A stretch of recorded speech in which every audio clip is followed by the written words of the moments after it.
Now if you're going to be drilling your tank, now would be the proper time to do it, before you install everything.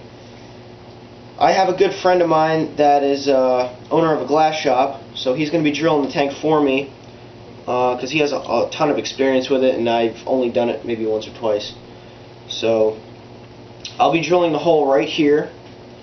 Well, he will be drilling the hole right here, so the water can dump into this without making noise and stuff, and overflow into this one, and then overflow into this one, and then this one will overflow into this one, and that'll be returned. Now before you go siliconing this into place, I was telling you about it before, there is a protective sealant on here, a little plastic piece. You could just pull that off. Sometimes it comes off in pieces, but you just gotta like pick at it. Sometimes it comes off easy, sometimes it's a little bit tricky. But it's on both sides. And you can see, I left it on there so you can see that you can see it a little bit more clearly, because I thought it might have been a little bit tricky to see with it so clear like this through the camera. So that's what it looks like without the protectant on there, just like that. And that's what you want to do before you go siliconing into place. Okay, so now you can start siliconing. I got my silicone sealant in my tube here, and we're ready to go. So you can just make a bead. I start on the bottom always. Make a bead on the bottom.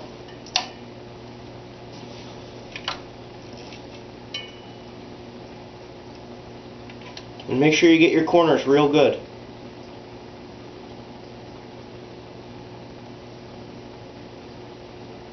And be very generous with the silicone, because you don't want any leaks. Okay, then make your way up the front, side wall here.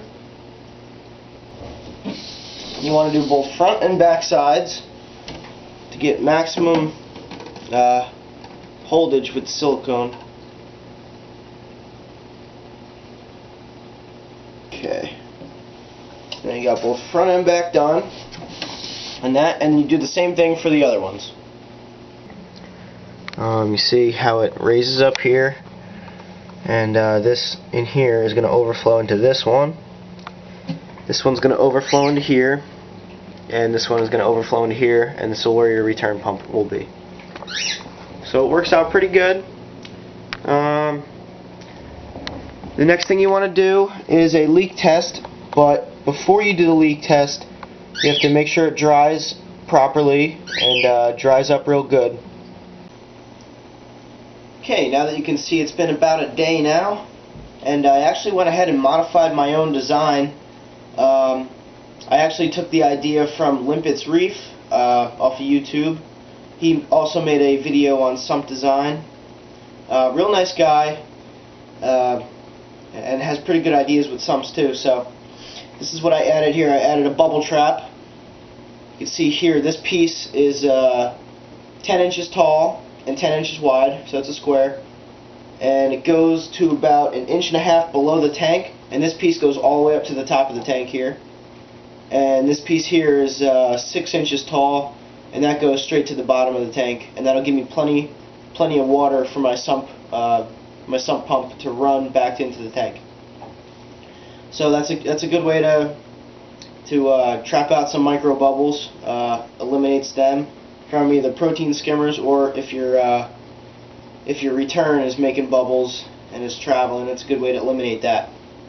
So now we can do a little leak test here in the first chamber, and then we're going to go on to each chamber. I'm only going to show you the first one because I have limited time with the 10-minute maximum for YouTube. So go ahead and add some water in here.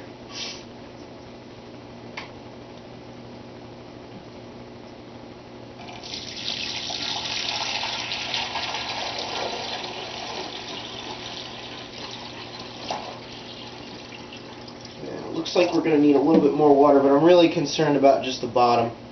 And you see here we got a leak in the corner, so I have to go ahead and reseal that corner there. And that looks like the only leaks really that I got to worry about. So now you got to drain this out and seal up all your leaks. including everything here, I did this product for under $30. It's a really cheap way to make your own sump. It's a good design, and it really helps out the filtration of the actual tank. It's a good biological filtration. You have different segments for each filtration. It's a pretty decent design. It works good, and I hope you found this video helpful to you with your sump designs.